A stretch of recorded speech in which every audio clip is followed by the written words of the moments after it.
Hello everyone.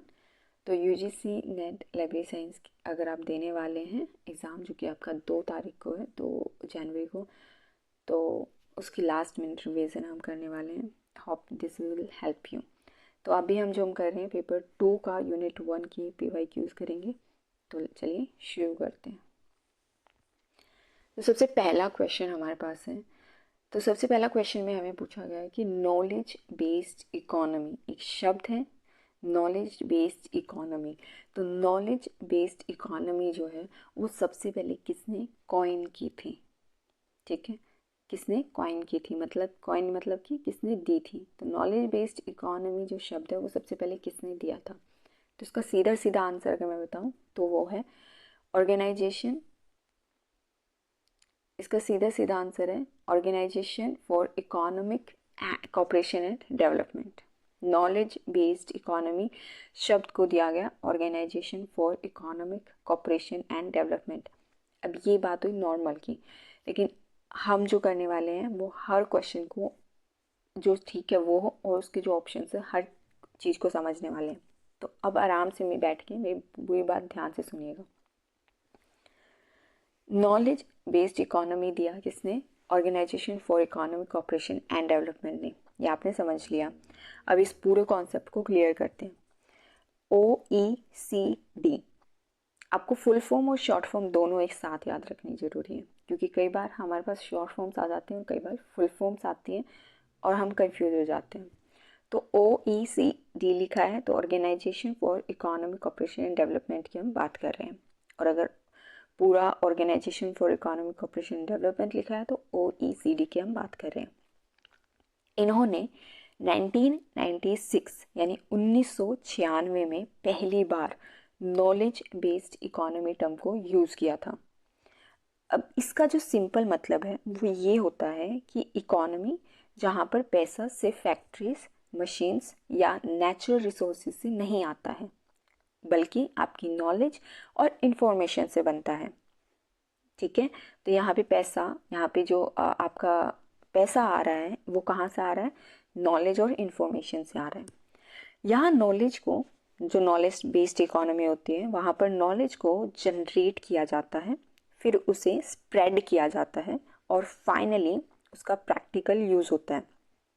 मतलब कि जो सोसाइटी जितना ज़्यादा नॉलेज क्रिएट और उसका यूज़ करती है उतनी ही ज़्यादा वो इकोनॉमिकली स्ट्रॉन्ग हो जाती है। इसलिए आज के टाइम पे जब हम कहते हैं ना कि डेटा चोरी हो रहा है, डेटा चोरी, वो डेटा इस वजह से बहुत इंपॉर्टेंट हो जाता है। अब जब इकोनॉमी नॉलेज बेस्ड होती है तो आइडियाज़ और टेक्नोलॉजी इनोवेशन का मेन सोर्स बन जाते हैं। यहाँ सबसे वैल्यूएबल चीज़ फिजिकल गुड्स नहीं माने जाते। एक नॉलेज बेस्ड इकोनॉमी में सबसे वैल्यूएबल चीज़ होती है इंटेलेक्चुअल प्रॉपर्टी, जैसे कि पेटेंट्स, जैसे कि रिसर्च, सॉफ्टवेयर और क्रिएटिव आइडियाज़।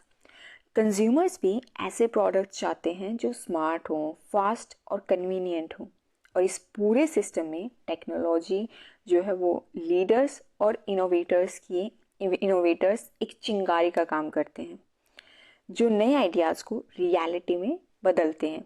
और इसी वजह से जिन इकोनॉमीज़ का बेस इंफॉर्मेशन और नॉलेज होता है उन्हें हम नॉलेज बेस्ड इकोनॉमीज़ कहते हैं। तो आई होप आपको पूरा समझ आ गया होगा कि नॉलेज बेस्ड इकोनॉमी होती कौन सी है, जिसका बेस नॉलेज, आइडियाज़ और इंफॉर्मेशंस ये सब चीज़ें हों, वो नॉलेज बेस्ड इकोनॉमी कहलाती हैं। ठीक है, अब इसी कॉन्सेप्ट को थोड़ा सा और क्लियर करते हुए APEC, ठीक है, किसने? APEC ने। APEC, APEC क्या है? अब APEC है एशिया पैसिफिक इकोनॉमिक कॉपरेशन। ठीक है, तो APEC जो है वो हमारा क्या है? Asia Pacific economic cooperation. तो एशिया पैसिफिक इकोनॉमिक कॉपरेशन जो है उन्होंने भी इसकी जो हमारी नॉलेज बेस्ड इकोनॉमी है उसके बारे में कुछ बताया। उन्होंने क्या बताया? उन्होंने बताया कि नॉलेज बेस्ड इकोनॉमी वो होती है जहाँ पर नॉलेज हर इंडस्ट्री में ग्रोथ, वेल्थ क्रिएशन, एम्प्लॉयमेंट का सेंट्रल ड्राइवर होती है। अगेन बात तो सब वही है, नॉलेज इज़ इम्पॉर्टेंट। यानी कि सिर्फ आईटी सेक्टर की नहीं बात कर रहे हम, एग्रीकल्चर, हेल्थ केयर, मैन्युफैक्चरिंग और सर्विसेज, सब जगह पर नॉलेज इकोनॉमिक प्रोग्रेस को पुश करती है। इससे ये समझ में आता है कि नॉलेज बेस्ड इकोनॉमी एक लिमिटेड कॉन्सेप्ट नहीं है, बल्कि पूरी इकोनॉमी को कवर करता है। कौन? Knowledge based economy. ठीक है, तो नॉलेज बेस्ड इकोनॉमी क्या होता है, आई थिंक ये हमें क्लियर हो गया होगा। तो ये सब बातें हमने समझी OECD से, यानी कि organisation for economic cooperation and development से। अब एक ऑप्शन है हमारे पास, world summit on information society. अब world summit on information society की शॉर्ट फॉर्म होती है WSIS। कई बार आपको याद होनी चाहिए, शॉर्ट फॉर्म आ जाते हैं तो हम कंफ्यूज हो जाते हैं, जबकि हमें चीज़ पता होती है। तो WSIS यानी कि world summit on information society. अब थोड़ा इसके बारे में जानते हैं। अब जब हम बात इंफॉर्मेशन और टेक्नोलॉजी की कर ही रहे हैं, तो world summit on information society का रोल भी इम्पॉर्टेंट हो जाता है। World world summit on information society एक यूनाइटेड नेशन का इनिशिएटिव था, जो कि 2 फेजेस में हुआ। ठीक है, कितने फेजेस में? 2 फेजेस में। एक हुआ था 2003 में, जो कि हुआ था कहाँ पे? जिनीवा में। ठीक है, और दूसरा जो हुआ था वो हुआ था 2005 में, जो कि कहाँ हुआ था? ट्यूनिस में। ठीक है, ये 2 जगह पर हुए थे, एक 2003 में जिनीवा और एक 2005 में ट्यूनिस। अब इसका जो मेन एम था वो था ग्लोबल डिवाइड, डिजिटल डिवाइड को कम करना। मतलब क्या हुआ? मतलब ये हुआ कि जो डेवलप्ड कंट्रीज़ हैं और जो डेवलपिंग कंट्रीज़ हैं, उनके बीच में जो इंटरनेट या टेक्नोलॉजी का जो एक्सेस का गैप है ना, उसको कम करना। और इसी एफर्ट के रिजल्ट में 17 मई को, कब? 17 मई को वर्ल्ड इंफॉर्मेशन सोसाइटी डे, ठीक है, क्या मनाया जाता है? World information society day. World information society day, world information society day celebrate किया जाता है कब? 17 मई को। ठीक है, तो वर्ल्ड इंफॉर्मेशन सोसाइटी डे कब मनाया जाता है? 17 मई को। और ये शुरुआत किन्होंने की थी? ये शुरुआत हुई थी world summit on information society से, जब उन्होंने अब UN के साथ मिलकर, मतलब UN का जो इनिशिएटिव था, और 2 फेजेस में ये मीटिंग्स की गई थी। ठीक है, 2003 में जिनेवा, 2005 में ट्यूनिस। आई थॉट ये इतना क्लियर हो गया होगा। अब ये जो world information society day celebrate किया जाने लगा, जो कि इंफॉर्मेशन और कम्युनिकेशन टेक्नोलॉजी की इम्पोर्टेंस को हाईलाइट करता है। अब इसका जो इम्पैक्ट था ना, ये जो सबमिट हुई थी हमारी world summit on information society, अब जो इसका इम्पैक्ट था ना वो इतना बड़ा था कि उसके 10 साल बाद, 10 ईयर्स, ठीक है, उसके बाद भी एक दोबारा से एक लॉन्च किया हुआ था, एक और सबमिट हुई थी। मतलब वो किस नाम से हुई थी? वो हुई थी WSIS यानी world summit on information society +10 करके। अब +10 करेंगे तो वो 2015 वाली काउंट होगी। ठीक है, क्योंकि वो 2003 और 2005 में हुई थी, तो 2005 के बाद 10 साल बाद फिर से एक बार सबमिट हुई, वो 2015 में हुई न्यूयॉर्क में, एक high level UN general assembly meeting के साथ ये कंक्लूड की गई। अब इस प्रोसेस ने ये इवोल्यूएट किया कि दुनिया इंफॉर्मेशन सोसाइटी की डायरेक्शन में कितनी आगे बढ़ी है, और आगे क्या चैलेंजेस हैं और क्या अपॉर्चुनिटीज़ हैं इंफॉर्मेशन सोसाइटी के लिए। ठीक है, तो ये था हमारा पूरी बात about world summit on information society, जिसमें हमने समझा कि ये जो वर्ल्ड समिट इंफॉर्मेशन सोसाइटी की हम बात कर रहे हैं, ये UN की एक इनिशिएटिव था, 2 फेजेस में हुई, 2003 में जिनेवा, 2005 में ट्यूनिस। मेन काम था ग्लोबल डिजिटल डिवाइड को कम करना। 17 मई को world information society day celebrate किया जाता है, इन्हीं का इनिशिएटिव था। ठीक है, और 10 साल बाद एक और इनका ही एक समिट हुई थी 15 में। आई थिंक इतना हमें समझ आ गया होगा। अब नेक्स्ट ऑप्शन की तरफ बढ़ते हैं। नेक्स्ट ऑप्शन है हमारा national Knowledge commission. Global level के बाद अगर हम अपने खुद की देश की बात करें, भारत की बात करें, तो यहाँ पर नेशनल नॉलेज कमीशन का रोल सामने आता है। गवर्नमेंट ऑफ इंडिया ने 2005 में, कब, 2005 में नेशनल नॉलेज कमीशन, जिसको हम NKC भी बोल देते हैं, उसको एस्टैब्लिश किया।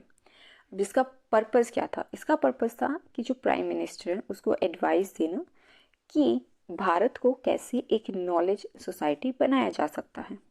ठीक है, अब उन्होंने इस पूरा जो ये नेशनल नॉलेज कमीशन थी, जो भी इसके मेंबर्स थे, उन्होंने इस पर काम किया और 2009 में उन्होंने अपनी फाइनल रिपोर्ट सबमिट की। ठीक है, अब जिसमें कि उन्होंने एजुकेशन, रिसर्च और डेवलपमेंट, जो IT इंफ्रास्ट्रक्चर है उसको स्ट्रॉन्ग बनाने के लिए रिकमेंडेशंस दी गई थी।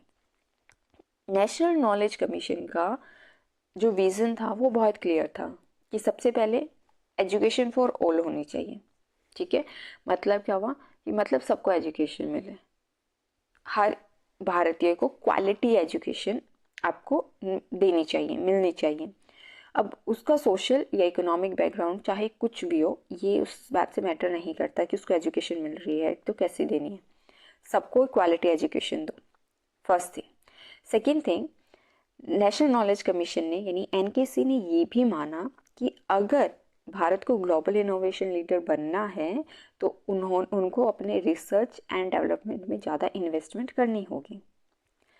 साथ ही इंफॉर्मेशन एंड कम्युनिकेशन टेक्नोलॉजी जो ICT है उसको एक पावरफुल टूल माना गया, जो कि एजुकेशन, हेल्थ केयर और जो पब्लिक सर्विसेज है उनको बेटर और एक्सेसिबल बना सकता है। और ये सारी बातें मिलकर भारत को नॉलेज बेस्ड सोसाइटी के जो सपना है भारत का वो पूरा कर सकती है। पूरा नहीं तो शेप तो कर ही सकती है। ठीक है, तो इन्होंने इस बात पर जोर दिया। नेशनल नॉलेज कमीशन समझ आ गया। 2005 में इसको बनाया गया। 2005 में जब इसको बनाया गया तो मेन इसका काम मेन मतलब जो इसको बनाया गया था वो था कि प्राइम मिनिस्टर को इनको एडवाइस देनी होती है। ठीक है, नॉलेज सोसाइटी कैसे बनाया जाए भारत को। 2009 में इन्होंने रिपोर्ट सबमिट की जिसमें 3 चीज़ों पे बहुत ज़्यादा फोकस था। एक तो एजुकेशन फॉर ऑल यानी क्वालिटी एजुकेशन सबके, दूसरा रिसर्च एंड डेवलपमेंट पे हमें इन्वेस्ट करना होगा, एंड तीसरा ICT को एक पावरफुल टूल माना इन्होंने, जो कि आपकी हर एक सेक्टर में हेल्प कर सकते हैं। ठीक है, तो ये पूरा हमारा नेशनल नॉलेज कमीशन के बारे में हमने थोड़ी सी बात की। अब नेक्स्ट हमारा वर्ल्ड नेटवर्क सोसाइटी। सिर्फ एक वर्ड लेते हैं, नेटवर्क सोसाइटी। क्या होता है नेटवर्क सोसाइटी? इसी ब्रॉडर कॉन्टेक्स्ट में एक और इम्पोर्टेंट कॉन्सेप्ट आता है नेटवर्क सोसाइटी का। ये टर्म जो है नेटवर्क सोसाइटी, सबसे पहली बार जिन्होंने यूज़ की थी उनका नाम था जेन वैन डीजिक। ठीक है, उनका नाम क्या था? जेन वैन डीजिक। ठीक है, तो जेन वैन डीजिक नाम का एक इंसान था और उन्होंने 1996 में इस शब्द का इस्तेमाल किया था नेटवर्क सोसाइटी का। पहली बात तो ये याद रखनी है। ठीक है, उन्होंने नेटवर्क सोसाइटी का इस्तेमाल किया था 1991 में। कब किया था? 1991 में। 1991 में जेन वैन डीजिक उन्होंने अपनी एक बुक लिखी जिसका नाम था द नेटवर्क सोसाइटी। और उस नेटवर्क सोसाइटी में उन्होंने क्या किया, इस वर्ड का उस बुक में इन्होंने इसका यूज़ किया था। द नेटवर्क सोसाइटी बुक में नेटवर्क सोसाइटी वर्ड का यूज़ किया।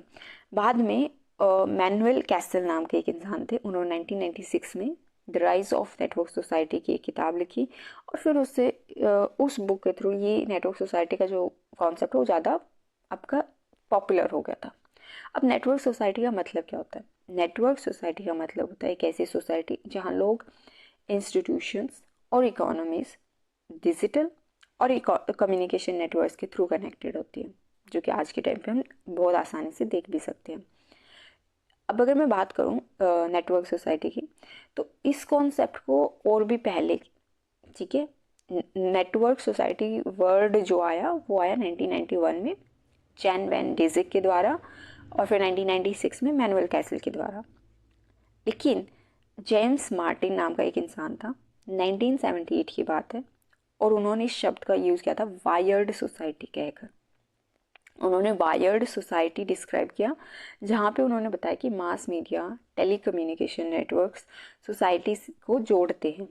अब आज के इंटरनेट हो गया, मोबाइल हो गया, सोशल मीडिया के ज़माने में ये कॉन्सेप्ट और ज़्यादा रेलिवेंट हो गया है। अब नेटवर्क सोसाइटी और नॉलेज बेस्ड इकोनॉमी एक दूसरे से डायरेक्टली कनेक्टेड है, क्योंकि बिना स्ट्रॉन्ग नेटवर्क्स के नॉलेज का क्रिएशन, शेयरिंग और यूज़ पॉसिबल ही नहीं हो सकता।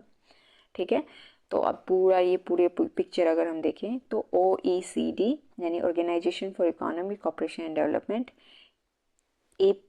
APEC Asia Pacific Economic Cooperation, WSIS World summit on information Society, NKC National Knowledge Commission, network society, ये सब एक ही डायरेक्शन में पॉइंट करते हैं, और वो है आज की दुनिया।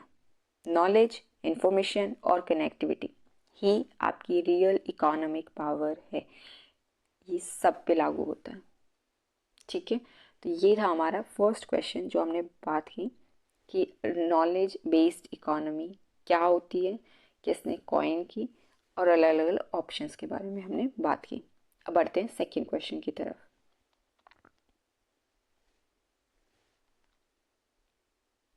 ओके, नेक्स्ट क्वेश्चन हमारा है, which of the following models of scholarly publishings represent self archiving. ठीक है, तो इनमें से ऐसा कौन सा पब्लिशिंग है जो आपकी क्या करती है, सेल्फ आर्काइविंग करती है। स्कॉलरली पब्लिशिंग, वो स्कॉलरली पब्लिशिंग हमें बतानी है जो सेल्फ आर्काइविंग करती है। ठीक है, अब अगर मैं आपको सिंपल आंसर दूं तो वो है सबवर्सिव मॉडल। कौन सा मॉडल है? Subversive model. वो मॉडल स्कॉलरली पब्लिशिंग का वो मॉडल जो सेल्फ आर्काइविंग करता है, तो वो है सबवर्सिव मॉडल। लेकिन हम पूरे क्वेश्चन को अच्छे से समझेंगे। स्कॉलरली पब्लिशिंग के मॉडल्स को समझना थोड़ा इजी हो जाता है जब हम ये देखें कि रिसर्च का नॉलेज कैसे लिखा जाता है, कैसे पब्लिश किया जाता है, और फिर कैसे रीडर्स तक पहुंचता है। ठीक है, तो अब इसकी पूरी बात हम कहाँ से शुरुआत करते हैं? सबवर्सिव मॉडल से ही शुरू करते हैं हमारे आंसर से। इस मॉडल का मेन आइडिया होता है सेल्फ आर्काइविंग। ठीक है, सेल्फ आर्काइविंग मतलब क्या होता है? मतलब ये होता है कि जो रिसर्चर होते हैं ना, या फिर ऑथर होते हैं, वो अपना रिसर्च पेपर खुद ही इंस्टीट्यूशनल रिपोजिटरी या फिर यूनिवर्सिटी वेबसाइट या फिर किसी भी ओपन एक्सेस प्लेटफॉर्म पर अपलोड कर देते हैं। ठीक है, और इस प्रोसेस में ऑथर ट्रेडिशनल पब्लिशर्स को बाईपास कर देता है और अपना काम डायरेक्टली पब्लिक के लिए फ्री बना देते हैं। समझ आ गया? इसको बोलते हैं सेल्फ आर्काइविंग। इसका फ़ायदा ये होता है कि रिसर्च ज़्यादा लोगों तक बिना पैसों के पहुंच जाती है और नॉलेज का डिसमिनेशन फास्ट, वाइड हो जाता है बिना किसी पब्लिशर पर डिपेंड किए। ये होता है सबवर्सिव मॉडल। आपने कोई रिसर्च पेपर लिखा, खुद ही उसको कहीं अपलोड करवा दिया, ठीक है, या फिर खुद ही आपने क्या किया, उसको किसी न किसी institution, repository, university, open access model पे, प्लेटफॉर्म पे आपने उसको अपलोड करवा दिया। ठीक है, फ्री ऑफ कॉस्ट। कई बार पैसे दे के भी करवा सकते हैं, लेकिन फ्री ऑफ कॉस्ट आपने करा दिया, और इसको बोलते हैं हम सेल्फ आर्काइविंग। और ये जो सेल्फ आर्काइविंग है, इसी को ही हम बोलते हैं सबवर्सिव मॉडल। ठीक है, अब बाकी मॉडल्स की बात करते हैं। इसी का कॉन्ट्रास्ट है, इसी का उल्टा मॉडल है ट्रेडिशनल मॉडल, जो कि काफ़ी टाइम से स्कॉलरली पब्लिशिंग का एक स्टैंडर्ड रहा है। इस मॉडल में पब्लिशर्स सब कुछ कंट्रोल करते हैं। कॉपीराइट किसके पास रहेगा, जर्नल की प्राइसिंग क्या होगी, या फिर रिसर्च का जो डिस्ट्रीब्यूशन है वो कैसे होगा। ठीक है, तो ऑथर अपना पेपर पब्लिश करवा लेता है, लेकिन अक्सर उसके बाद उस पर उसका कंट्रोल जो है वो लिमिटेड हो जाता है। रीडर्स को जर्नल से आर्टिकल्स एक्सेस करने के लिए सब्सक्रिप्शन या फीस देनी पड़ती है, एंड जिसकी वजह से नॉलेज का जो एक्सेस है वो और लिमिटेड हो सकता है, स्पेशली जो डेवलपिंग कंट्रीज़ हैं या फिर जो स्टूडेंट्स हैं वहाँ पर। ट्रेडिशनल और सबवर्सिव मॉडल के बीच में एक और अप्रोच दिखती है, ठीक है। तो ट्रेडिशनल मॉडल जहाँ पे पब्लिशर सब कुछ करता है, सबवर्सिव मॉडल जहाँ पे ऑथर खुद अपने आप ही सब करता है। अब उन दोनों के बीच में आता है ऑल्टरनेटिव मॉडल। अब ये मॉडल भी ओपन एक्सेस के आइडिया से कनेक्टेड होता है, लेकिन ये सिर्फ सेल्फ आर्काइविंग पे फोकस नहीं करता। इसमें जर्नल्स या प्लेटफॉर्म्स ऐसे होते हैं जो आर्टिकल्स को डायरेक्टली ओपन एक्सेस फॉर्मेट में पब्लिश करते हैं, कभी ऑथर फीस के थ्रू और कभी इंस्टीट्यूशनल सपोर्ट है उसके थ्रू। यानी कि यहाँ पर भी रिसर्च फीस होती है पर प्रोसेस्ड स्ट्रक्चर्ड होता है, और पब्लिशर का जो रोल है वो कम्प्लीटली ख़त्म नहीं होता, थोड़ा थोड़ा रहता है, ठीक है, लेकिन ओपन एक्सेस भी प्रोवाइड होता है। तो ये होता है ऑल्टरनेटिव मॉडल। अब आज के डिजिटल टाइम में एक और मॉडल उभर कर आया है और वो है ऑटोमेटेड मॉडल, ठीक है। सबवर्सिव मॉडल सेल्फ आर्काइविंग करता है, ट्रेडिशनल मॉडल पब्लिशर सब कुछ करता है, ऑल्टरनेटिव मॉडल पब्लिशर का काम भी रहता है और ऑथर जो खुद भी ओपन एक्सेस के थ्रू काम करता है, लेकिन पब्लिशर का रोल बिल्कुल ख़त्म नहीं होता। फिर आता है automated model.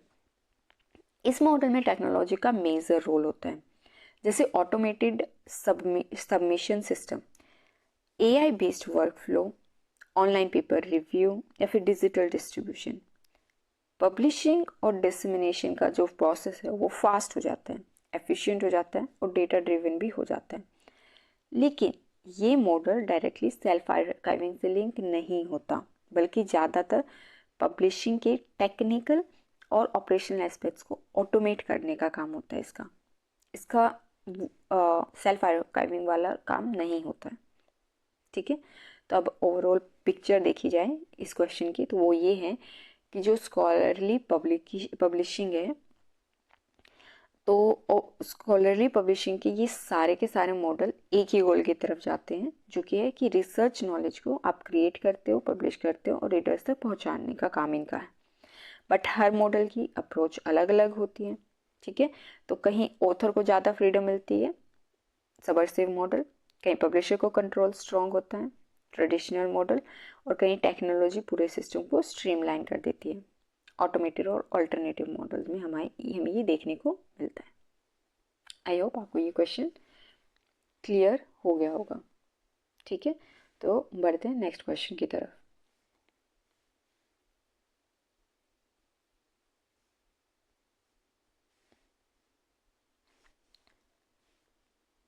Okay, next question हमारा है, हमें एक शॉर्ट फॉर्म दी हुई है DMCA।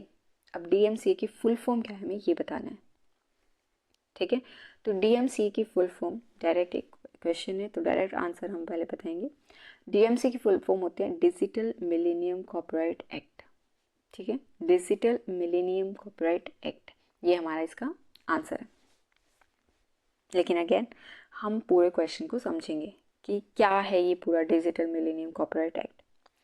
DMCA, जिसको फुल फॉर्म हो गई digital millennium copyright act, short में हम DMCA बोल देते हैं, एक इम्पॉर्टेंट यूनाइटेड स्टेट्स का कॉपीराइट लॉ है।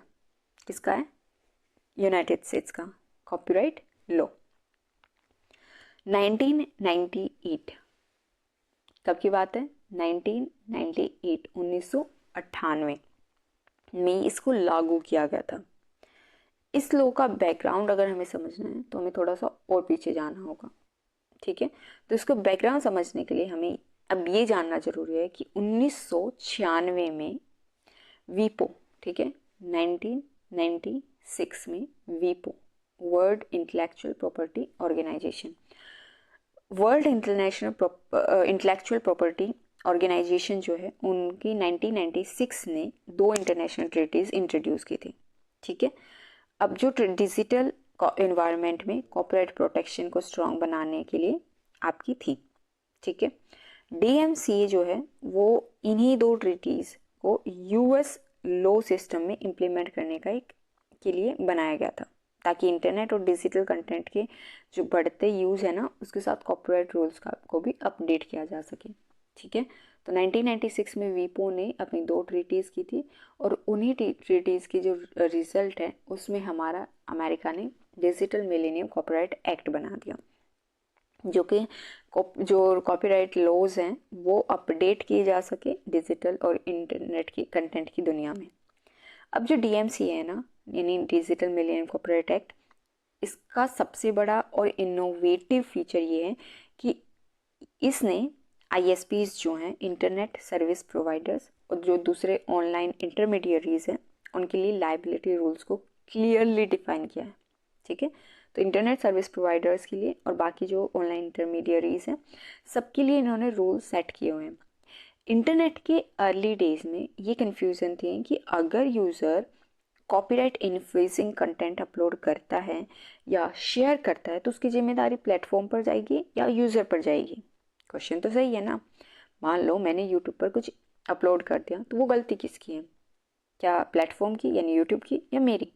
ठीक है, तो डीएमसीए ने यहाँ एक बैलेंस क्रिएट किया और ये कहा कि अगर जो इंटरनेट सर्विस प्रोवाइडर्स हैं और जो इंटरमीडियरीज हैं, अगर वो सर्टेन रूल फॉलो करें तो उन्हें डायरेक्ट या इनडायरेक्ट लाइबिलिटी से एग्जैम्पशन मिल सकता है। ठीक है, इसका मतलब ये है कि प्लेटफॉर्म हर यूज़र का के एक्शन के लिए ऑटोमेटिकली रिस्पॉन्सिबल नहीं होगा, अगर प्लेटफॉर्म में अपने रूल फॉलो किए हैं तो। अब इस लॉ को फॉर्मरली 12 अक्टूबर 1998 यानी 12 अक्टूबर 1998, 12 अक्टूबर 1998 को पास किया गया, जब यूएस सेनेट ने इसे अनएनमियस सपोर्ट के साथ अप्रूव कर दिया। बाद में इसको 28 अक्टूबर 1998 जो है उसको प्रेसिडेंट बिल क्लिंटन ने, ठीक है, तो उस टाइम पे कौन थे? Bill Clinton. तो 1999 में 8 में बिल क्लिंटन ने इस पर साइन किया और उसके बाद ये ऑफिशियली लॉ बन गया। अब जो डीएमसीए है यानी कि डिजिटल मिलेनियम कॉपीराइट एक्ट है हमारा, इस डीएमसी ने जो है title 17 of the United states code में अमेंडमेंट्स किए, जिससे कॉपीराइट प्रोटेक्शन का जो स्कोप है वो और ज़्यादा ब्रॉड हो गया, खासतौर पर डिजिटल कंटेंट के कॉन्टेक्स्ट में। इस लॉ का प्रैक्टिकल इफेक्ट ये हुआ कि एक तरफ क्रिएटर और कॉपीराइट होल्डर्स के राइट को स्ट्रॉन्ग प्रोटेक्शन भी मिलता है, और दूसरी तरफ ऑनलाइन प्लेटफॉर्म्स जैसे कि जो वेबसाइट्स हो गई, होस्टिंग्स हो गई, या फिर होस्टिंग सर्विसेज हो गई, या फिर आईएसपीस यानी इंटरनेट सर्विस प्रोवाइडर्स जो हो गए, उनको थोड़ा रिलीफ मिला, क्योंकि वो डायरेक्टली यूज़र्स के एक्शन के लिए रिस्पॉन्सिबल नहीं होंगे। डीएमसीए ने ये इंश्योर किया कि अगर प्लेटफॉर्म कॉपीराइट इन्फ्रिंजमेंट होने पर प्रॉपर एक्शन लेते हैं, जैसे कि नोटिस मिलने पर कंटेंट को रिमूव कर देना, तो उन्हें अननेसेसरी लीगल ट्रबल से बचाया जा सकता है और जा सकेगा।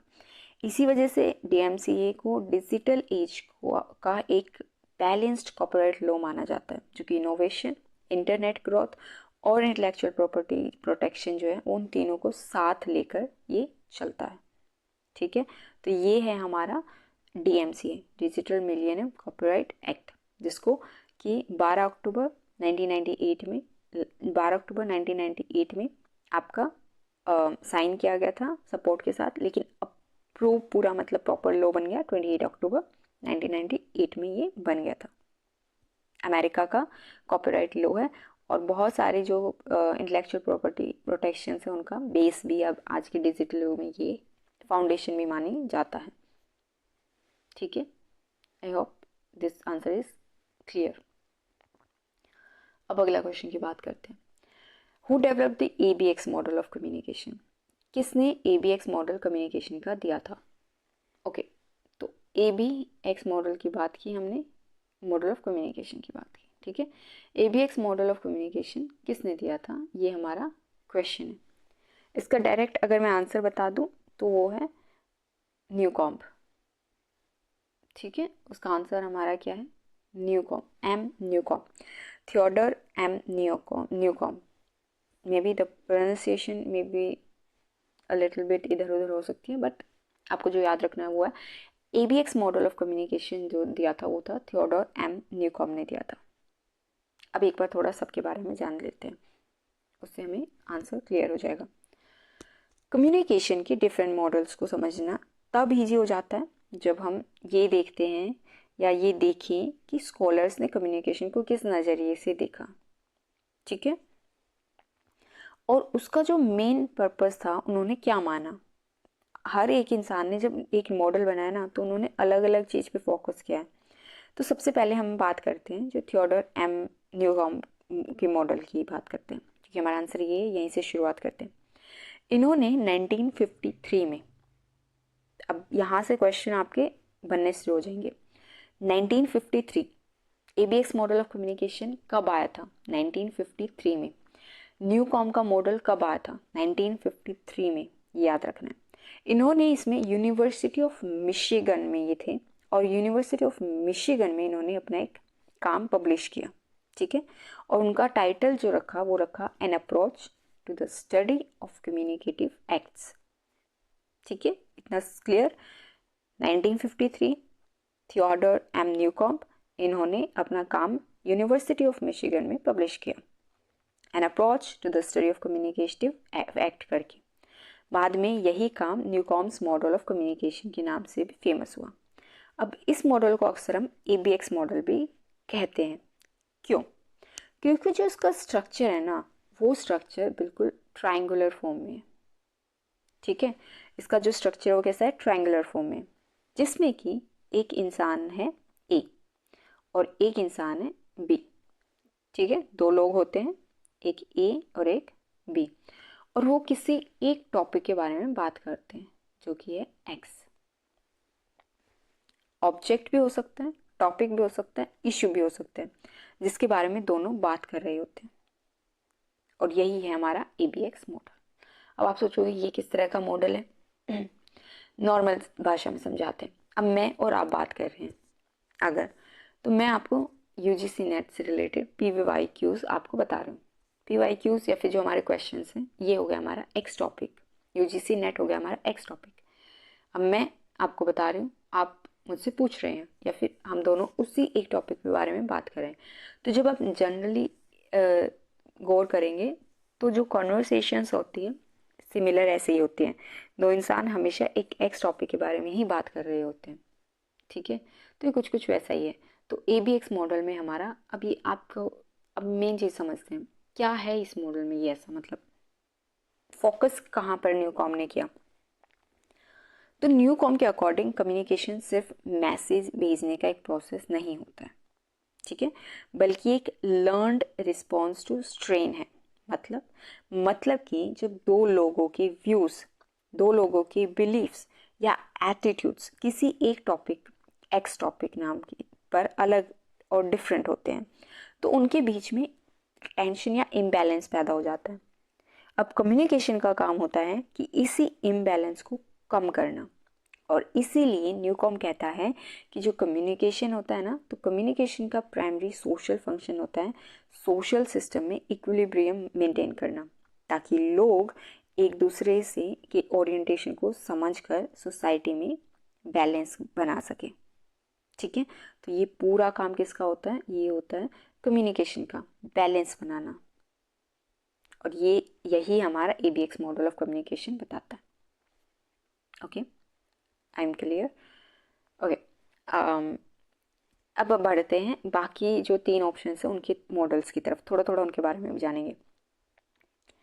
अब इस अंडरस्टैंडिंग को जब हम आगे बढ़ाते हैं तो हमारे पास आता है एक नाम जो है डीन या डेन सी बर्नलैंड। इन्होंने ट्रांजैक्शन मॉडल ऑफ कम्युनिकेशन दिया था। क्वेश्चन क्या बनेगा? डीन बर्नलैंड का मॉडल कौन सा है? Transaction model of communication. और ट्रांजैक्शन मॉडल ऑफ कम्युनिकेशन किसने दिया? ये क्वेश्चन भी हो सकता है, तो वो बर्नलैंड ने दिया था। ठीक है, तो बर्नलैंड जो थे वो एक कि मॉडल में कम्युनिकेशन को एक डायनामिक और कंटिन्यूस प्रोसेस माना गया, जहाँ पे लोग सिर्फ मैसेज एक्सचेंज नहीं करते बल्कि मिलकर सोशल रियलिटीज़ को कंस्ट्रक्ट करते हैं। अब ये प्रोसेस सोशल, रिलेशनल और जो कल्चरल कॉन्टेक्स्ट है उसके अंदर होता है। इस मॉडल के हिसाब से कम्युनिकेशन के थ्रू जो लोग हैं वो रिलेशनशिप क्रिएट करते हैं, इंटरकल्चरल अलाइंसेस बनाते हैं, अपना सेल्फ कॉन्सेप्ट डेवलप करते हैं और दूसरों के साथ डायलॉग्स के जरिए कम्युनिटीज़ भी बिल्ड करते हैं। यानी कि कम्युनिकेशन जो है ना वो सिर्फ बोलने और सुनने तक लिमिट नहीं है, बल्कि आइडेंटिटी और सोसाइटी को शेप करना भी आपका कम्युनिकेशन ही हेल्प करती है उसमें। ठीक है, तो बर्नलैंड ने ये दिया ट्रांजैक्शन मॉडल ऑफ कम्युनिकेशन। क्या था? ट्रांजैक्शनल मॉडल ऑफ कम्युनिकेशन, जो कि डायनामिक और कंटिन्यूस प्रोसेस उन्होंने बताया, जिसमें जो सोसाइटी हैं, सोशल रियलिटीज़ हैं, वो कंस्ट्रक्ट होती हैं। ओके, अब नेक्स्ट की बात करें तो नेक्स्ट है हमारा वेस्ले एंड मैक्लियन। वेस्ले एंड मैक्लियन का जो मॉडल था वो आया था 1957 में। ठीक है, कब आया था? 1957 में। थियोडरम का आया था 1953 में। ओके, तो वेस्ले का पूरा नाम था आपका ब्रूस वेस्ले और मैक्लियन का पूरा नाम था आपका मैकॉल्म एस मैक्लियन। इन दोनों एक मॉडल दिया जिसका नाम था आपका, इसको हम वेस्ले एंड मैक्लियन मॉडल भी बोल देते हैं सिंपल। तो जो ये मॉडल था ये इंटरपर्सनल और मास कम्युनिकेशन दोनों पर अप्लाई होता है।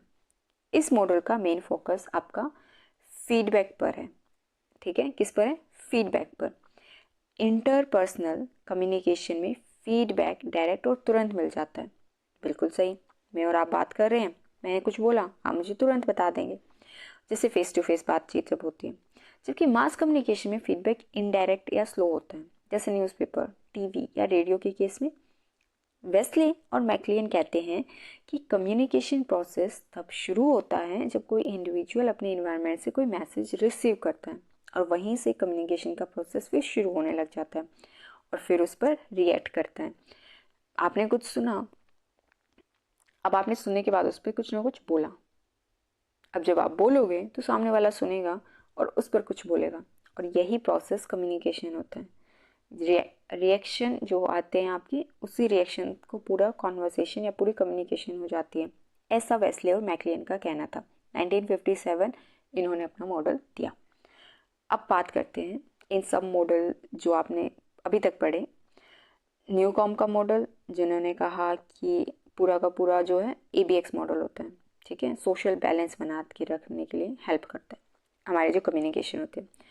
फिर बार्लैंड ने कहा कि जो मॉडल ट्रांजैक्शन ऑफ कम्युनिकेशन होते हैं, ट्रांजैक्शन मॉडल ऑफ कम्युनिकेशन दिया, जिसमें उन्होंने कहा कि डायनेमिक और कंटिन्यूस प्रोसेस है कम्युनिकेशन, जो सोशल रियलिटी कंस्ट्रक्ट करते हैं।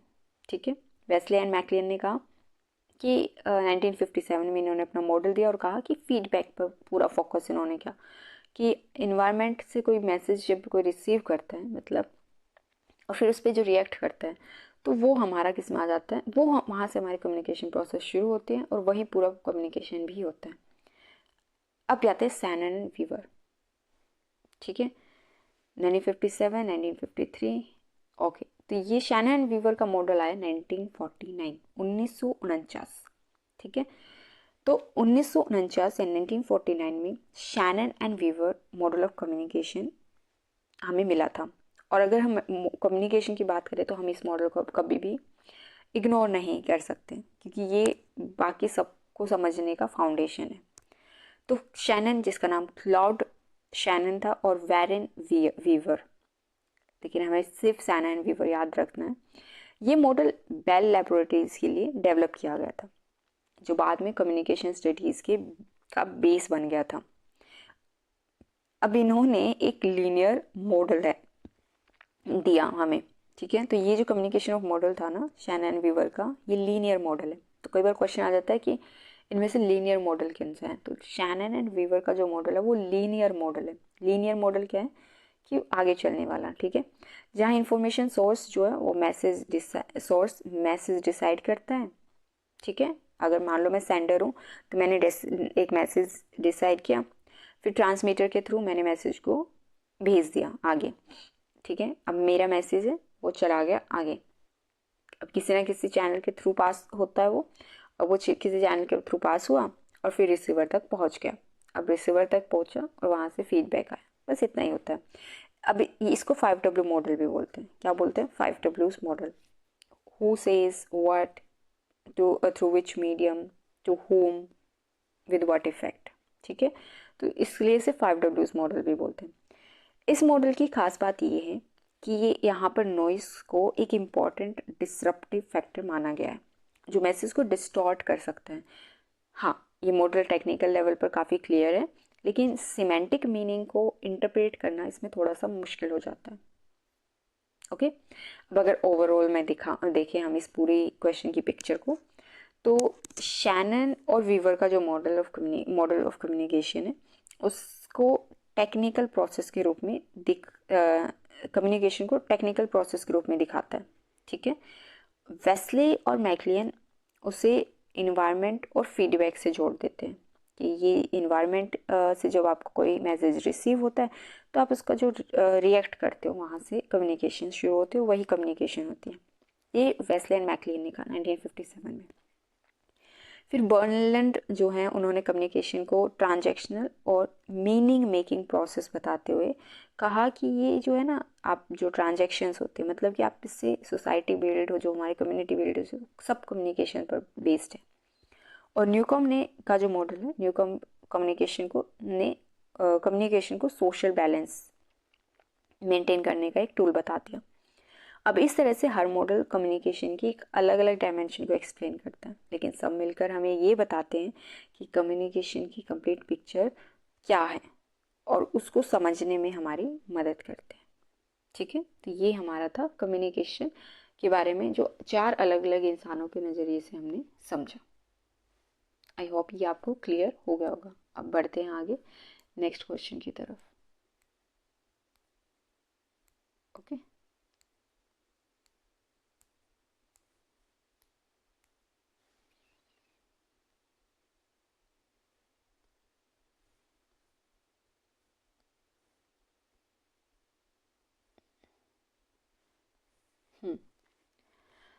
तो नेक्स्ट हमारा क्वेश्चन है प्लेजरिज्म से रिलेटेड।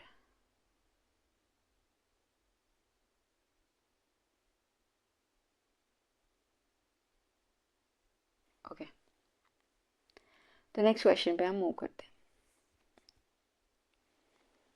अब नेक्स्ट क्वेश्चन है हमारा कि according to UGCC promotion of academic integrity prevention of plagiarism in higher educational institution regulation 2018, if any person suspects plagiarism in any document, who should he report it to? Okay okay, तो हमारा जो question है वो है कि UGC जो हमारा है उनकी एक प्रमोशन है जो of academic integrity and prevention of plagiarism in higher educational institution regulations जो उन्होंने बनाए थे हमें 2018 में। तो अगर कोई सस्पेक्ट मिलता है हो प्लेजरिज्म का किसी डॉक्यूमेंट में तो वो किसको रिपोर्ट की जाती है?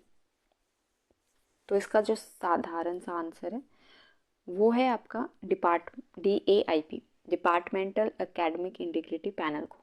किसको हम रिपोर्ट करते हैं? डिपार्टमेंटल एकेडमिक इंटीग्रिटी पैनल को। पहले इस पूरे क्वेश्चन को थोड़ा समझते हैं। 2018 यानी 2018, ठीक है। कब की बात कर रहे हैं हम? 2018 की। तो 2018 में हुआ यूं कि UGC ने रेगुलेशंस इंट्रोड्यूस किए। अब जो रेगुलेशंस उन्होंने इंट्रोड्यूस किए उनका ऑफिशियल नाम जो था वो था हमारा UGCC promotion of academic integrity and prevention of plagiarism in higher educational institution regulation 2018। ये पूरा का पूरा उस डॉक्यूमेंट का नाम था, ऑफिशियल नाम, ठीक है।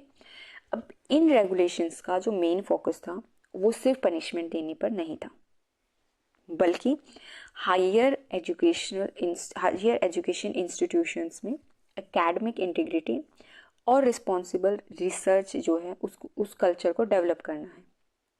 यूजीसी का मानना है कि जब स्टूडेंट या रिसर्चर या टीचर को सही एकेडमिक प्रैक्टिसेस का अवेयरनेस होगा ना, उनको पता होगा कि अब उनको सही तरह कैसे काम करना है, तो रिसर्च और राइटिंग के जो एथिक्स हैं वो और स्ट्रॉन्ग हो जाएंगे और अच्छे से राइटिंग, अच्छे से सब रिसर्च, अच्छे से सब एथिकली वो स्ट्रॉन्ग कर पाएंगे। ठीक है।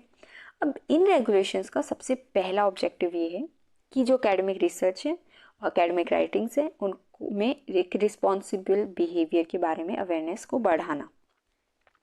मतलब ये समझा जाए कि ओरिजिनलिटी, आपका प्रॉपर साइटेशन और जो ऑनेस्ट वर्क है वो कितना इम्पोर्टेंट है। ठीक है। अब इसके साथ साथ यूजीसी का एक और मेजर एम यहाँ पर ये बात समझ आई कि वो हमारे पास एक अवेयरनेस बढ़ाना चाहते हैं रिस्पॉन्सिबल बिहेवियर का।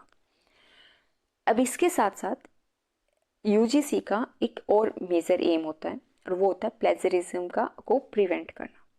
अब प्लेजरिज्म यानी कि लिटरेरी चोरी, ताकि कोई भी दूसरे का आइडिया, दूसरे का कंटेंट को बिना उस पर्सन को क्रेडिट दिए अपना काम ना बताए। और इसीलिए रेगुलेशन एजुकेशनल और ट्रेनिंग सिस्टम्स पर भी जोर देता है, ताकि पहले से ही जो स्टूडेंट्स हैं, रिसर्चर्स हैं, उनको सिखा सकें कि एथिकल रिसर्च कैसे की जाती है। ठीक है। तो सिर्फ अवेयरनेस तक की बात लिमिटेड नहीं रखी गई, बल्कि यूजीसी ने प्लेजरिज्म डिटेक्ट करने के एक मैकेनिज्म भी इस्टेब्लिश किया। इंस्टीट्यूशंस को प्लेजरिज्म डिटेक्शन टूल्स यूज़ करने होते हैं, इंटरनल कमेटीज बनानी होती हैं और प्रिवेंटिव मेजर्स अप्लाई करने के लिए कहा गया है। अगर कोई इंडिविजुअल रिस्पॉन्सिबल कंडक्ट स्टैंडर्ड जो है उनको वॉयलेट करता है तो उसके लिए पेनल्टीज़ का भी प्रोविज़न इस पूरे रेगुलेशन में रखा गया है, ताकि रूल्स का प्रॉपर इन्फोर्समेंट हो सके। अब जो प्लेजरिज्म है उसको समझने के लिए हम और उसे जज करने के लिए यूजीसी ने लेवल्स में कैटेगराइज किया है। जैसे सीरियसनेस से इंक्रीजिंग ऑर्डर में जाता है, जो सीरियसनेस है वो इंक्रीजिंग ऑर्डर में जाती है। अगर किसी डॉक्यूमेंट में आपकी 10% तक सिमिलैरिटी मिल जाती है तो वो लेवल 0 पे चला जाता है। ठीक है। और इस पर कोई भी पेनल्टी नहीं लगती। जो 0 लेवल पर है, 10% तक अगर सिमिलैरिटी है तो, क्योंकि इसे हम माइनर सिमिलैरिटी माना जाता है। लेकिन जैसे जैसे सिमिलैरिटीज परसेंटेज बढ़ती है, सीरियसनेस भी बढ़ती चली जाती है। जैसे 10% से ज़्यादा होके 10 to 40% है तो लेवल 1 में आ जाएगा, तो उसके लिए कुछ पेनल्टीज़ हैं। 40% से ज़्यादा होके 40 और 60% है तो लेवल 2 में आ जाता है, उसके लिए कुछ अलग पेनल्टीज़ हैं। और 60 से ज़्यादा हो गई तो लेवल 3 में चला जाएगा और वो सबसे सीरियस केस माना जाता है। ठीक है। तो ये लेवल 0 से लेवल 3 तक अलग अलग लेवल है। 0 से 10% तक की सिमिलैरिटी 0 लेवल में आती है, 10 से 40 तक की लेवल 1 में, 40 to 60 की लेवल 2 में और 60 से ज़्यादा लेवल 3 में। अब ये तो मैंने थोड़ा थोड़ा आपको बताया कि क्या इसमें है पूरा रेगुलेशन में। अब अगर मैं बात करूँ प्लेजरिज्म डिटेक्ट होता है, मैंने बता दिया इतने इतने लेवल पे ऐसे ऐसे हो जाता है। तो अब ये प्लेजरिज्म डिटेक्ट हो गया, क्वेश्चन यही है ना कि अगर कोई सस्पेक्ट मिलता है, suspect plagiarism in any document, पहले उनको समझाया कि आपको एथिकली क्या करना है, एथिकल रिसर्च कैसे करनी है, और फिर उसके बाद उनके लिए अलग अलग पेनल्टीज़ का प्रावधान भी कर दिया। अब कोई सस्पेक्ट मिलता है, किसी में डिटेक्ट हो जाता है कि प्लेजरिज्म है, तो उसको हैंडल करने के लिए फिर यूजीसी ने ये क्लियर प्रोसेस बताया एक पूरा। अगर एकेडमिक कम्युनिटी का कोई भी मेंबर, चाहे वो स्टूडेंट हो, चाहे वो टीचर हो या रिसर्चर हो, उनके पास प्लेजरिज्म का क्रेडिबल एविडेंस हो, तो कि भाई ये जो है इस काम में प्लेजरिज्म है, तो वो DAIP यानी डिपार्टमेंटल एकेडमिक इंटीग्रिटी पैनल को रिपोर्ट करना होता है उसको। अब जो DAIP है यानी डिपार्टमेंटल एकेडमिक इंटीग्रिटी पैनल उस कंप्लेंट को रिसीव करेगी और उसके बाद वो प्रॉपर इन्वेस्टिगेशन करेगी उस केस के बारे में, उस प्लेजरिज्म जो जिसकी कंप्लेन हुई है उसके बारे में। और जब ये पूरा अपना काम कर लेगी तो फिर अपनी रिकमेंडेशन इंस्टीट्यूशन के IAIP को भेजेगी, जिसका नाम हो गया इंस्टीट्यूशनल एकेडमिक इंटीग्रिटी पैनल। लेकिन सबसे पहले वो चीज़ कहाँ पर जाएगी? डिपार्टमेंटल के पास, और फिर डिपार्टमेंटल से हो जाएगी इंस्टीट्यूशन के एकेडमिक इंटीग्रिटी पैनल के पास। अब इसके अलावा हमारे पास हायर एजुकेशनल इंस्टीट्यूशंस के अथॉरिटीज़ की को भी ये पावर दी गई है कि अगर उन्हें खुद भी प्लेजरिज्म डिटेक्ट होता है तो वो उसी टाइम एक्शन ले सकते हैं। अगर किसी एग्जामिनर को एवेल्यूएशन के दौरान प्लेजरिज्म दिखता है तो उनके पास भी बेसिस है कि वो प्रोसीडिंग स्टार्ट की जा सकती हैं। ऐसे सारे केसेस को फाइनली IAIP यानी integrity academic institutional academic integrity panel के थ्रू इन्वेस्टिगेशन करती हैं ताकि फेयर डिसीजंस लिया जा सके। ठीक है, तो इस तरह से UGC जो है university grant commission 2018 regulation, awareness, prevention, enforcement, इन तीनों को जोड़कर एकेडमिक इंटीग्रिटी को प्रोटेक्ट करने का एक स्ट्रॉन्ग फ्रेमवर्क प्रोवाइड करती है। ठीक है, I hope this question is clear to you. Next question पे मूव करते हैं। ओके, नेक्स्ट क्वेश्चन है हमारा, Lenne described the characteristic of dash as data that cannot be processed by traditional data management tool। वो किस तरह का data है जिस डेटा को आप ट्रेडिशनल डेटा मैनेजमेंट टूल्स के साथ अच्छे से मैनेज नहीं कर सकते या प्रोसेस नहीं किया जा सकता, ये हमारा क्वेश्चन है। ओके, लेने एक पर्सन थे जिन्होंने इस चीज़ को बताया। तो लेने पर्सन का नाम है और क्वेश्चन है कि किस डेटा को नहीं कर सकते हम ट्रेडिशनल डेटा मैनेजमेंट टूल्स के साथ। ठीक है, can not be processed, traditional management tools के साथ हम उसको नहीं उस डेटा को नहीं हम मैनेज कर सकते। तो वो है बिग डेटा। कौन सा डेटा है? Big data. क्या होता है बिग डेटा? पूरा क्वेश्चन समझते हैं। सबसे पहले बताते हैं बिग डेटा। बिग डेटा का कॉन्सेप्ट तब समझ में आता है जब हम नॉर्मल डेटा और आज के डिजिटल डेटा की स्केल को कंपेयर करते हैं। ओके, तो बिग डेटा उन डेटा सेट्स को कहा जाता है जो इतने बड़े, इतने कॉम्प्लेक्स और फास्ट होते हैं कि जो ट्रेडिशनल डेटा प्रोसेसिंग के जो टूल्स हैं उन्हें इफेक्टिवली मैनेज या प्रोसेस नहीं कर पाते हैं। अब आज डेटा सिर्फ टेबल्स और नंबर्स तक तो लिमिटेड नहीं है, बल्कि टेक्स्ट में है, इमेजेस में है, वीडियोस में है, सोशल मीडिया की पोस्ट से लेकर सेंसर डेटा जैसे डिफरेंट फॉर्म्स में आप हर दिन डेटा को जनरेट कर रहे हैं। और इसीलिए बिग डेटा में स्ट्रक्चर्ड, सेमी स्ट्रक्चर्ड और अनस्ट्रक्चर्ड डेटा सब इंक्लूड हो जाता है। अब इस पूरे बिग डेटा को आप ट्रेडिशनल तरीके से नहीं हैंडल कर सकते।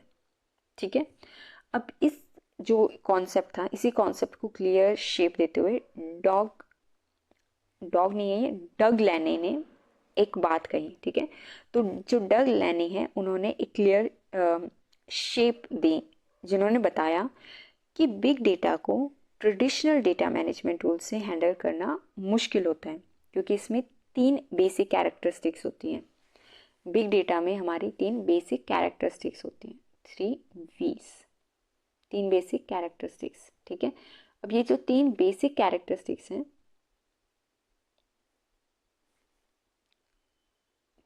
3 V's इनका नाम है। इसमें एक आता है हमारा वॉल्यूम। ठीक है, एक आता है हमारा वॉल्यूम, एक आता है हमारा वेलोसिटी, एक आता है हमारा वेलोसिटी और एक आता है हमारा वैरायटी। ठीक है, एक आता है हमारा वैरायटी। तो वॉल्यूम, वेलोसिटी और वैरायटी। वॉल्यूम का मतलब क्या हुआ? वॉल्यूम जो है उसका मतलब होता है कि हमारे पास जो डेटा है ना वो मैसिव साइज का। वेलोसिटी का क्या मतलब होता है कि जो डेटा है बहुत तेजी से जनरेट और प्रोसेस हो रहा है। और वैरायटी का मतलब क्या हुआ कि ये डेटा अलग अलग फॉर्मेट्स में है। ठीक है, अब ये 3 फीचर ही बिग डेटा को कन्वेंशनल सिस्टम से अलग और चैलेंजिंग बना देते हैं।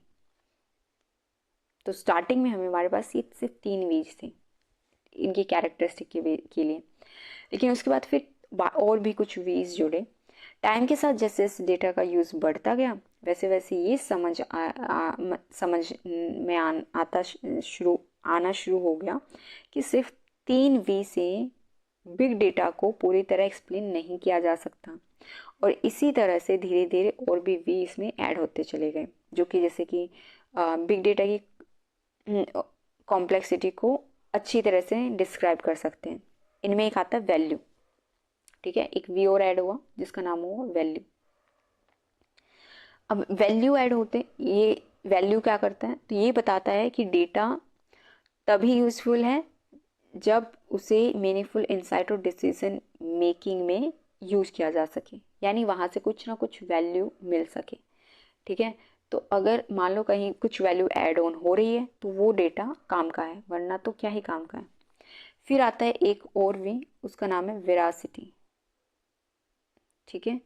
एक एक वी आया वेरासिटी, ये इंपॉर्टेंट हो जाता है जो डेटा की रिलायबिलिटी और ट्रस्टवर्दीनेस को इंडिकेट करता है, ठीक है। वेरासिटी कि कितना ऑथेंटिक, कितना ट्रस्टवर्दीनेस या कितना रिलायबल डेटा हमारे पास है, क्योंकि बिग डेटा में नॉइज और इनएक्यूरेट डेटा का रिस्क बहुत ज़्यादा होता है। उसके बाद एक वी और ऐड किया गया, उसका नाम था वैलिडिटी, ठीक है। तो वैलिडिटी का मतलब क्या हुआ, वैलिडिटी का फोकस है ये इंश्योर करना कि जो डेटा है वो सही कॉन्टेक्स्ट या सही पर्पज़ के लिए यूज़ हो रहा है या नहीं हो रहा, मतलब ये यूज़ से रिलेटेड है। और उसके बाद है वोलाटिलिटी, क्या है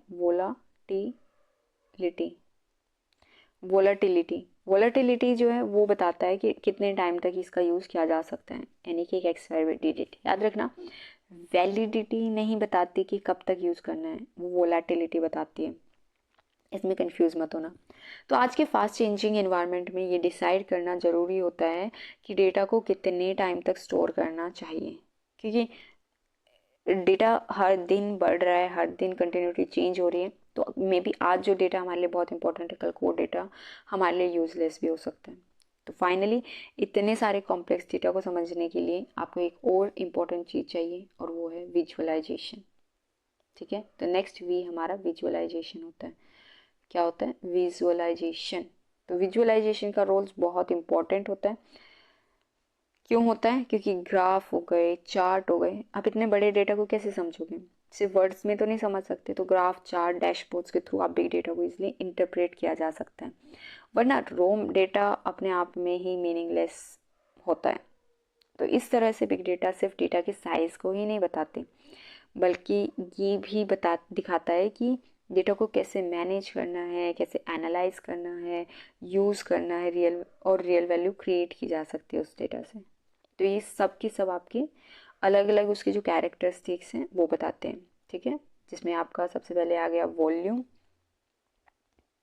ठीक है, कि वॉल्यूम की बिग डेटा है तो ऐसी बात है बहुत बड़ा होगा। वेलोसिटी, बहुत तेज़ी से, यानी कि उसकी जो स्पीड है जनरेट होने की वो उसको बताता है। वैरायटी, अलग अलग फॉर्मेट्स के बारे में बात करते हैं। वैल्यू की बताता है, यानी कि जो यूज़फुल डेटा है, डिसीजन मेकिंग उस किस तरह से की जा सकती है। फिर वेरासिटी बताता है, यानी रिलायबल है, ट्रस्टवर्दीनेस है, ऑथेंटिक है या नहीं है। वैलिडिटी बताता है कि ये इंश्योर करता है कि जो डेटा वो सही कॉन्टेक्स्ट और सही पर्पज़ के लिए यूज़ हो रहा है या नहीं हो रहा। फिर वोलेटिलिटी, यानी कि उसकी जो एक एक्सपायरी डेट होती है कि वो रेलेवेंट टाइम पर हमें मतलब रेलेवेंट उसका रहेगा या नहीं रहेगा, या कब तक वो ऑब्सलीट हो जाएगा, इस तरह की बात। और फिर हमने बात की विजुअलाइजेशन की, जिसमें हमने बताया कि ग्राफ, चार्ट, डैशबोर्ड्स, अलग अलग चीज़ों के थ्रू आप डेटा को समझते हैं। तो ये हमारा क्या हो गया विजुअलाइजेशन, ठीक है। आई होप ये क्वेश्चन आपको क्लियर हो गया होगा। नेक्स्ट क्वेश्चन की तरफ मूव करते हैं। And next question is the addition of information as a sector in the information economy 1990 1977। Okay, तो हमारे पास क्वेश्चन है, एक सेकेंड, पहले ये वाला क्वेश्चन करते हैं उसके बाद उसको जाएंगे। तो हमारे पास क्वेश्चन है कि an effect produced as a result of combination of two or more forces representing more than the मियर summation is called. Okay, तो हमारा क्वेश्चन ये है कि आप दो या दो से ज़्यादा फोर्सेस को कंबाइन करते हो, ओके, और जो रिजल्ट आपको मिलता है वो एक समेशन से थोड़ा सा ज़्यादा मिलता है, उसको हम क्या बोलेंगे? तो उसको नॉर्मल सी बात है सिनर्जेटिक बोलते हैं। क्या बोलते हैं? सिनर्जेटिक। ठीक है, पूरी क्वेश्चन को समझते हैं। सिनर्जी का कॉन्सेप्ट जब हम समझते हैं तो हमारा आंसर यही है, तो सबसे पहले वही समझते हैं, बाकी कॉन्सेप्ट्स जो हैं वो नेचुरली उससे कनेक्ट हो जाएंगे, इसलिए हम सिनर्जी का ही समझते हैं। तो सिनर्जी का मतलब होता है जब दो या उससे भी ज़्यादा फोर्सेस या एलिमेंट्स मिलकर काम करते हैं और जो रिजल्ट आता है वो उन सब के इंडिविजुअल रिजल्ट की सिंपल सा जो सम है उससे कहीं ज़्यादा पावरफुल आता है, यानी कि वर्किंग टुगेदर का इफेक्ट अलग लेवल पर होता है। इसीलिए ये कॉन्सेप्ट आपका बिजनेसेस में, मेडिसिन में, टेक्नोलॉजी जैसे फील्ड्स में एक्सटेंसिवली यूज़ होता है, जहाँ पर टीम वर्क और इंटीग्रेशन से एक्स्ट्राऑर्डिनरी आउटकम मिलते हैं। बिजनेस वर्ल्ड में सिनर्जी का एक क्लियर एग्जांपल होता है मर्ज या फिर पार्टनरशिप करना। मर्जर या पार्टनरशिप होती है ना, तो जब दो कंपनीज मिलती हैं तो सिर्फ उनका साइज ही नहीं बढ़ता बल्कि उनकी एफिशिएंसी बढ़ती है, रिसोर्सेज, एक्सपर्टीज, मार्केट रीच, ये सब इम्प्रूव हो जाता है। तो जो काम वो कंपनीज अलग अलग रहकर शायद नहीं कर पाती वो मिलकर आसानी से, बहुत आसानी से अचीव कर लेती हैं। नेचर में भी आपने सिनर्जी देखी होंगी, जैसे इकोसिस्टम। इकोसिस्टम्स में अलग अलग स्पीसीज एक दूसरे के साथ इंटरेक्ट करके एक बैलेंस इन्वायरमेंट बनाते हैं। अगर वो स्पीसीज आइसोलेटेड होती तो लाइफ इतनी स्मूथली सस्टेन नहीं हो पाती। ठीक है, अब जो ये सिनर्जी है ये शब्द आया कहाँ से? तो सिनर्जी शब्द ग्रीक वर्ड से आया, सिनर्जोस। ठीक है, तो ये वर्ड था सिनरजोस। तो सिनर्जोस शब्द जो ग्रीक का वर्ड है वहाँ से ही बना सिनर्जी। इसको हमने सिनर्जेटिक एक प्रोसेस का नाम बताया इसलिए, और इसका मतलब होता है वर्किंग टुगेदर। ठीक है, इसका नाम क्या होता है? Working together. तो ये होता है सिनर्जी, जो मेयर समेशन के से थोड़ा सा ज़्यादा ही होता है। अब इस आइडिया को अगर मॉडर्न सोसाइटी पर अप्लाई करें तो हम बात कर सकते हैं इंफॉर्मेशन एज की या फिर डिजिटल एज की। ठीक है, जिसे डिजिटल एज भी हम कह सकते हैं, इंफॉर्मेशन एज को। अब इसको जब हम सिनर्जेटिक को अच्छे से समझ आते हैं तो हम इंफॉर्मेशन एज को भी अच्छे से समझ पाते हैं। इंफॉर्मेशन एज वो एरा है जहाँ पे इकोनॉमी ट्रेडिशनल इंडस्ट्री से शिफ्ट होकर इंफॉर्मेशन टेक्नोलॉजी बेस्ड सिस्टम्स पर डिपेंड करने लगी। अब इस एरा की शुरुआत कब हुई थी? लेट 20th सेंचुरी में, जब इंटरनेट, पर्सनल कंप्यूटर्स और डिजिटल टेक्नोलॉजीज वाइडली अवेलेबल होने लगी। और इस चेंज ने ये ट्रांसफॉर्म किया कि हम इंफॉर्मेशन को कैसे एक्सेस करते हैं, कैसे प्रोसेस करते हैं और कैसे शेयर करते हैं। ठीक है, तो इंफॉर्मेशन एज का इम्पैक्ट सिर्फ टेक्नोलॉजी तक लिमिटेड नहीं रहा, बल्कि education, business, health care, communication जैसे हर एस्पेक्ट को ऑफ लाइफ को इफ़ेक्ट किया। और आज नॉलेज एक क्लिक पर अवेलेबल हो जाती है, बिजनेसेस ग्लोबल ऑपरेट कर रहे हैं और कम्युनिकेशन रियल टाइम हो चुकी है। और ये सब पॉसिबल हुआ जब ह्यूमन कैपेबिलिटी और टेक्नोलॉजी दोनों ने मिलकर सिनर्जी क्रिएट की। ठीक है, तो ये हमारा, हम इसको समझ सकते हैं। अब एक आता है ह्यूमन, नेक्स्ट हमारा ऑप्शन है ह्यूमन इंटेलेक्ट। तो ह्यूमन इंटेलेक्ट का रोल सामने यहीं पर आता है। मैंने बताया ना कि ह्यूमंस कैपेबिलिटी और टेक्नोलॉजी ने सिनर्जी की, तो यहीं से रोल, अगर हम बात यहीं से बात इसी को कनेक्ट करते हैं, ह्यूमन इंटेलेक्ट को समझते हैं। ह्यूमन इंटेलेक्ट का मतलब क्या होता है? ह्यूमन इंटेलेक्चुअल का मतलब होता है इंसान की कॉग्निटिव एबिलिटीज़, जैसे कि रीजनिंग, प्रॉब्लम सॉल्विंग और कॉम्प्लेक्स कॉन्सेप्ट्स को समझने की कैपेसिटी। इनोवेशंस, क्रिएटिविटी और नॉलेज का एडवांसमेंट डायरेक्टली ह्यूमंस इंटेलेक्ट पर ही डिपेंड करता है, चाहे नए आइडियाज़ हो, साइंटिफिक डिस्कवरीज हो या टेक्नोलॉजिकल इन्वेंशन ही क्यों ना हो। अब सबके बीच इंसानी सोच का ही कंट्रीब्यूशन होता है। आईक्यू टेस्ट से हम इंटेलेक्चुअल को मेज़र कर सकते हैं ना, लेकिन ये उसका बहुत सिर्फ एक लिमिटेड सा व्यू पॉइंट होता है, डेटा होता है, क्योंकि इंटेलेक्चुअल का स्कोप बहुत ब्रॉड होता है। ठीक है, तो ह्यूमन इंटेलेक्ट का प्रैक्टिकल इम्प्लीमेंट अगर हम बात करें तो वो आ जाता है आपका इंफॉर्मेशन टेक्नोलॉजी। आईटी का मतलब है कंप्यूटर, नेटवर्क्स, इलेक्ट्रॉनिक डिवाइस का यूज़ करके डेटा को आप स्टोर करते हो, रिट्राइव करते हो, ट्रांसमिट करते हो, मैनिपुलेट करते हो। और आज के टाइम में आईटी मॉडर्न बिजनेसेस और बिजनेस ऑपरेशंस की बैकबोन बन चुकी है। Efficient communication, fast data management और ऑटोमेशन, हर एक चीज़ आईटी की वजह से ही पॉसिबल है। इसमें हार्डवेयर भी होते हैं, सॉफ्टवेयर भी होते हैं, डेटाबेसेस भी होते हैं, नेटवर्किंग टेक्नोलॉजीज जैसे कंपोनेंट्स भी होते हैं। ये सब मिलकर काम करते हैं। ठीक है, तो इस क्वेश्चन की पूरी पिक्चर अगर हम देखें तो हमें समझ आता है जो इंटेलेक्चुअल आइडिया है ना, ह्यूमन इंटेलेक्ट,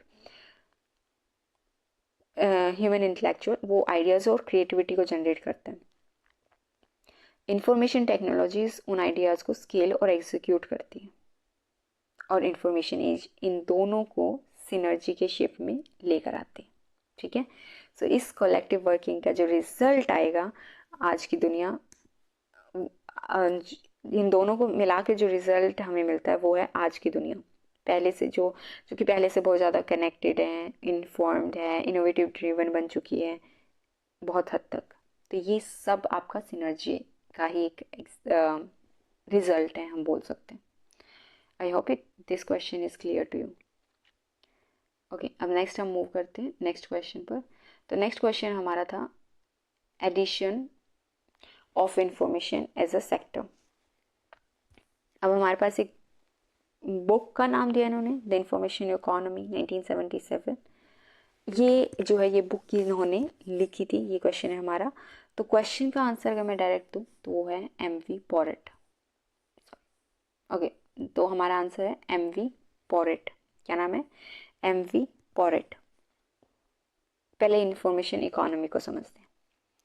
इंफॉर्मेशन इकोनॉमी का कॉन्सेप्ट तब समझ में आता है जब हम देखते हैं कि मॉडर्न इकोनॉमीज़ में वैल्यू सिर्फ आपकी लैंड, लेबर या मशीन से नहीं आ रही, बल्कि इंफॉर्मेशन से क्रिएट हो रही है। इंफॉर्मेशन इकोनॉमी वो इकोनॉमी होती है जहाँ पर इंफॉर्मेशनल एक्टिविटीज़ और इंफॉर्मेशन इंडस्ट्रीज पर ज़्यादा एम्फेसाइज होता है, और इंफॉर्मेशन को एक कैपिटल गुड की तरह ही ट्रीट किया जाता है। मतलब जैसे पहले कैपिटल का मतलब होता था फैक्ट्रीज या उनके इक्विपमेंट्स, वैसे ही आज आपका जो कैपिटल है वो क्या है? नॉलेज, डेटा, इंफॉर्मेशन, खुद एक एसेट बन चुके हैं ये सब।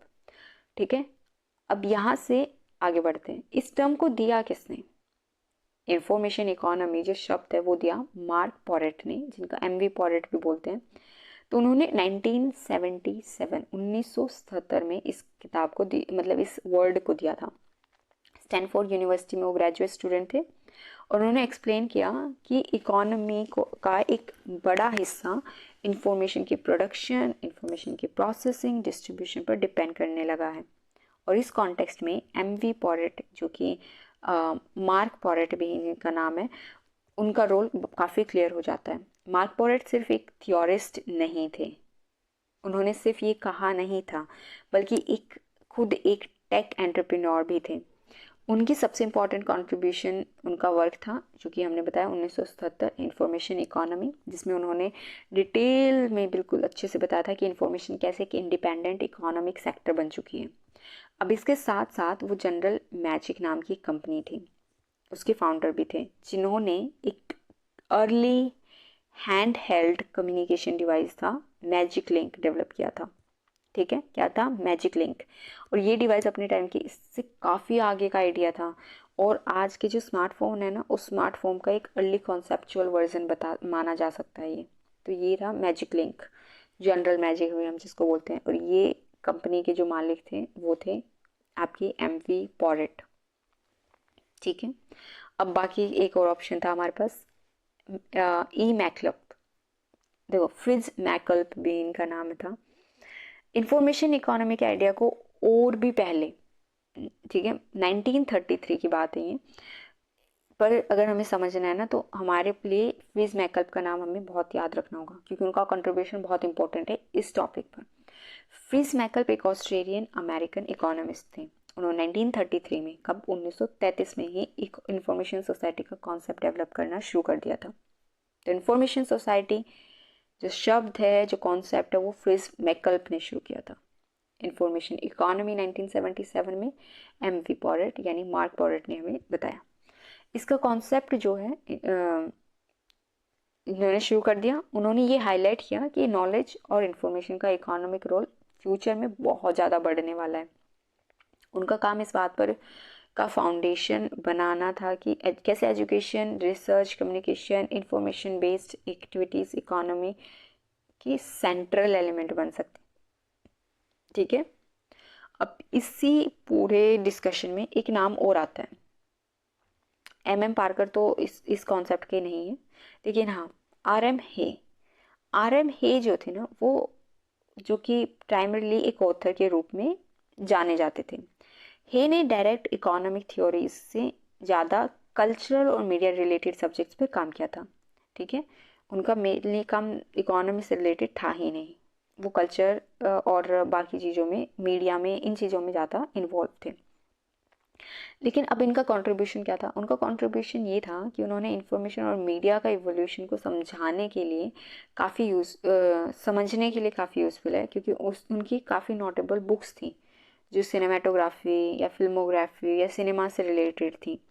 और ये सब दिखाती हैं कि टेक्नोलॉजी और इन्फॉर्मेशन का यूज़ सिनेमा और विजुअल मीडिया में कैसे डेवलप होता गया, और ये डायरेक्टली इंफॉर्मेशन इकोनॉमी के कल्चर और टेक्नोलॉजिकल डायमेंशन को समझाने में हेल्प करता है।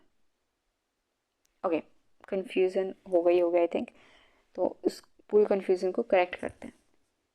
तो उस पूरी कन्फ्यूज़न को मैं अगर करेक्ट करूँ ओवरऑल, एक देखिए हम इस क्वेश्चन को, तो फ्रीज मैकल्प उन्होंने इंफॉर्मेशन सोसाइटी का अर्ली एक आइडिया दिया।